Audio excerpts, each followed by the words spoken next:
Welcome to day 19. We've been focusing on Abraham. He's one of the greatest men. His life story, what God did through him, is one of the pivotal stories of all of history.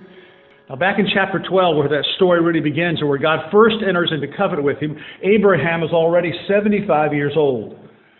God has promised that he's going to make his name great. He's promised that he is going to bless him. He's promised that he's going to give him a land. And he's promised that through him there's going to come a great nation. The only problem is his wife Sarah is barren, unable to have children. So how's an entire nation's worth of children going to come from him? Well, God keeps reaffirming this promise to Abraham as he and Sarah continue to grow older. And in Genesis 15, God comes and he makes the promise again even more strongly. He says, Abraham, look up to the skies and count the stars. If you can count them, he says, so are your offspring going to be like that. And then there's that wonderful verse in that chapter where it says, Abraham believed the Lord and he credited to him as righteousness. God claimed and declared him righteous on the basis of his faith. That was good news for a sinner like Abraham. And that's good news for a sinner like me. And that's good news for a sinner like you. It is this great statement that the Apostle Paul will return to in Romans 4 and Galatians 3. It stresses that our righteousness in the sight of God is only possible through our faith and through faith alone. Well, God's certainly going to require faith from Abraham and Sarah by setting them up so that they're now into their old age and they still don't have a son. It's going to take some real faith to believe this promise of God.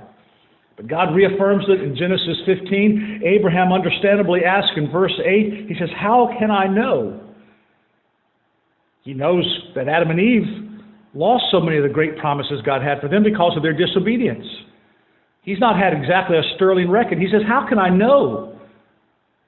God comes to him and says, you can know for certain, in verse 13 of chapter 15 of Genesis, you can know for certain, Abraham, and he enters into a covenant with him, in which God swears upon himself. Now, the details of that are really fascinating. I hope you'll read about it. It'll help you to understand that we've done a lot of research into the cultures of the Old Testament time, and when two people entered into a covenant agreement, it went something like this. An animal was halved. It was cut from the tail along the spine. The two halves were laid out on the ground. Of course, it was a bloody mess on the ground there between the two halves of these animals that had been cut right down the middle. The two men stood facing each other, standing in the blood, with the halves of the animals on either side. But they stood there and they pledged their lives and their wealth to each other. They exchanged belts and swords.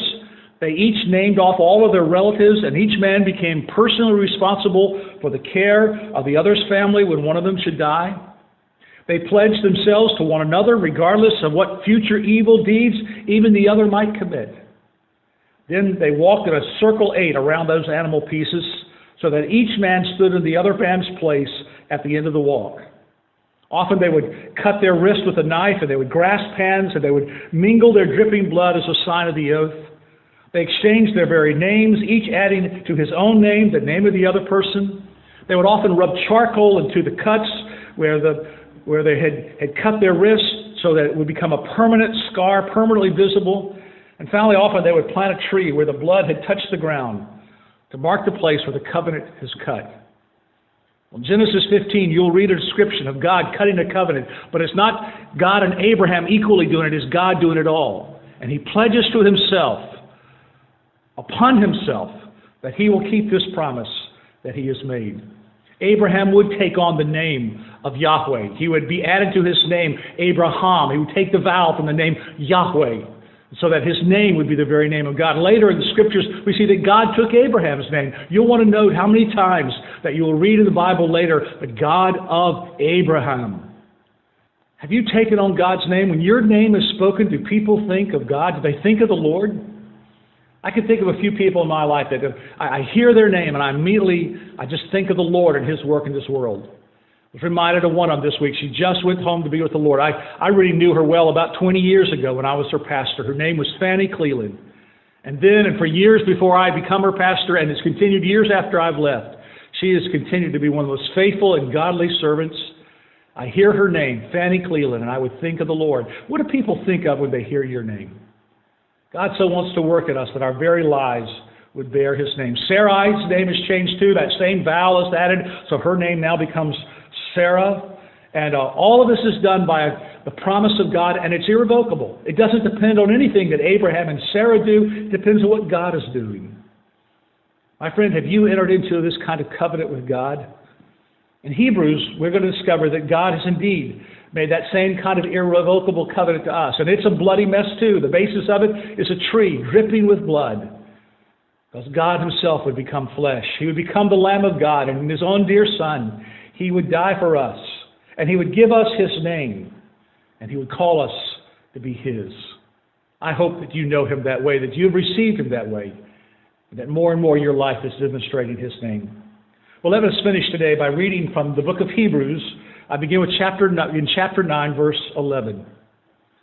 But when Christ appeared as the high priest of the good things that have come, then to the greater and more perfect tent, not made with hands, that is, not of this creation, He entered once and for all into the holy places, not by the means of the blood of goats and calves, but by means of His own blood, thus securing an eternal redemption.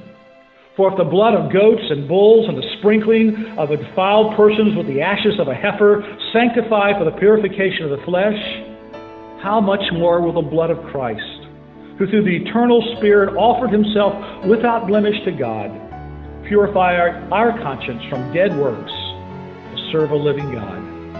Therefore, He is the mediator of a new covenant, so that those who are called may receive the promised eternal inheritance, since a death has occurred that redeems them from the transgressions committed under the first covenant.